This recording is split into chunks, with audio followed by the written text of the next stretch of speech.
Hello everybody and welcome to this Hades 3-step beginner guide. In this video, I'm going to show you 3 steps for quickly powering up in the Hades game and reaching the first boss in less than 30 minutes. So Hades is the new roguelike game from Supergiant Games that is going to be released later this year. As with all roguelikes, there is a large progression element that helps you power up and begin getting further and further into the game until you finally reach the final boss and defeat him. In this video, I'm going to be sharing my top 3 tips for how to become as powerful as possible in Hades. So the first thing about roguelikes, and Hades in particular, is we need to focus on the permanent level up resources that we can gather as we progress through the game. For beginners, the most important resources are going to be darkness and chthonic keys. Darkness is by far the more important of the two, with chthonic keys acting as gates to new weapons and new powers. So tip number 1 is get as much darkness as possible as quickly as possible. And we do this by always choosing doors that are going to offer darkness as a reward.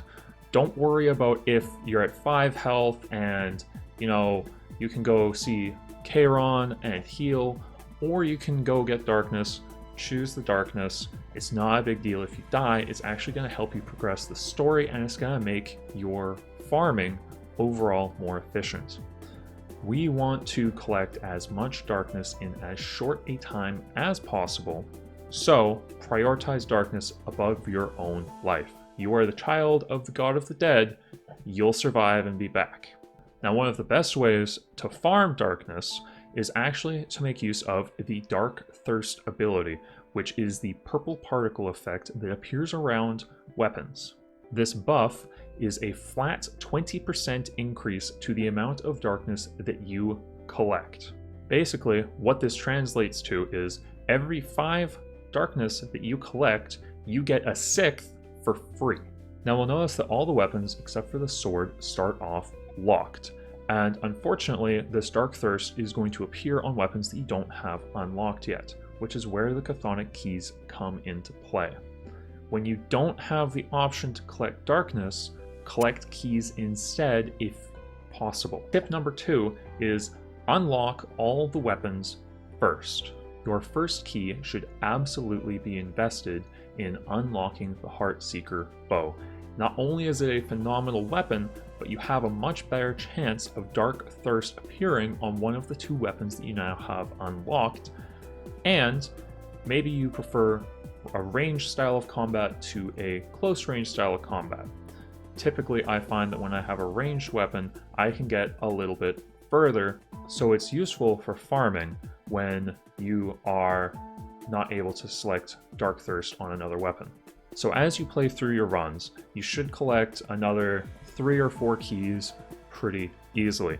You should absolutely unlock Aegis and then the Spear last, and that is going to give you the full selection of weapons, at least at the start of the game, where Dark Thirst is going to appear and help you farm your darkness faster. Tip number 3 is to level up all of your basic abilities in the mirror before you unlock more of them.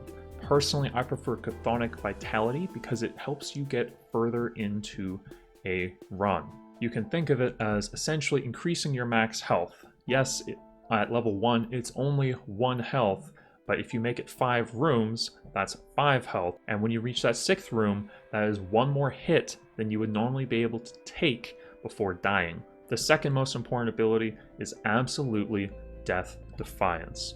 This is basically a 50% increase to your health one time. Not only does this increase your survivability, but it means that you can make a mistake and still survive and continue farming. As well as in the game, there are a few ways to get your Death Defiance charge back, which will allow you to keep on going further. It's also very useful when you are fighting bosses, because a lot of the time 50 health just isn't gonna cut it. And there you go.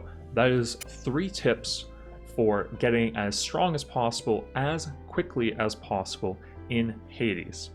In the footage you see behind you, by using these tips, I actually reached the first boss and defeated them in less than 35 minutes, and then in the same run, reached the second boss and defeated them in less than 45 minutes before dying to a mini boss on the third level. This is starting from scratch, and I don't have that many hours in the game, so this is absolutely something you can do as well. I hope that you found this video to be helpful.